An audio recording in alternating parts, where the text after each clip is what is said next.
миний өндөр хүрж байна.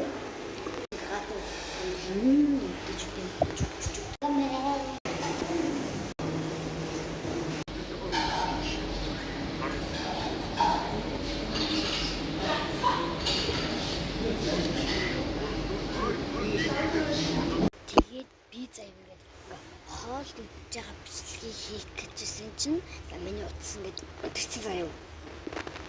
Яг гэлбэл харна. Рамья асуухгүй.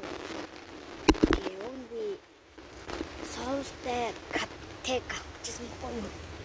Нөгөө нэг содом мөсөө гэдэг өөр үү. Тэгээд тэгсэн чинь рамья аваад тэгсэн чинь тэр гомн рамья нь болохоор аим шөнө хатуулаа. Тэгээд би өөр хоол идсэн. Тэгээд би бүр 3 аяг хоол идсэн. 3 аяг юм тал заяа. Нэг аяг нэг тал дуу тэрийг би бүр дуустал идсэн гэдэг.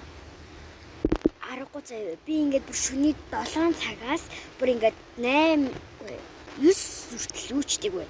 Бүр балга уусч яваагүй. Бүр юм газтай нэг балга уусл уусан байна. Тэр хинж үсэх нь бол бүр 100% ялгамжтай юм бодож байгаа. Гэтэ хинж тэгж явж чадна л да. Гэтэ миний хувьд бол өдөржингөө бүр ингээд цаг тутам юм идэг хүн ингээд цаг юм идэг хүн ингээд тэсээр хагаад ингээд одоо ингээд холж байгаа. 3 ингээд нэг аяг заяа ингээд нэг тэгээ би ингээд идж байгаа ингээд 6 тарих гэсэн чинь ой чиний хоцон гэрцээ шүү гэв. Тэгэхээр би гайхалж нэг ах ирээд манай ахын утсыг аваад юм ярина гэ. Тэгээ бүр 30 идүүдэд залгсан заяа буцаа.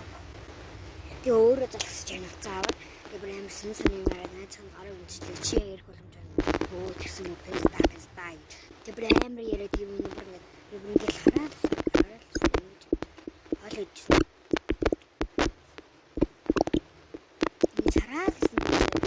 Тэгсэн чинь юм яатан мэлээ. Эм нөгөө нэг ингээд зодоонуудыг хийсэн биш. Үгүй ингээд зодоо гарцаа яац юм шиг байлээ зэн. Тийм юм билээ. Энэ миний удаа хийж бодохгүй байгаа. Ягаад гэхээр найзсан заац би чамтай уулзаараа ярьё ерөнхийдөө бол утгуудын юм ярьж намайг гад нагч ирээдсэн. Миний бодлоор тийм юм шиг байна.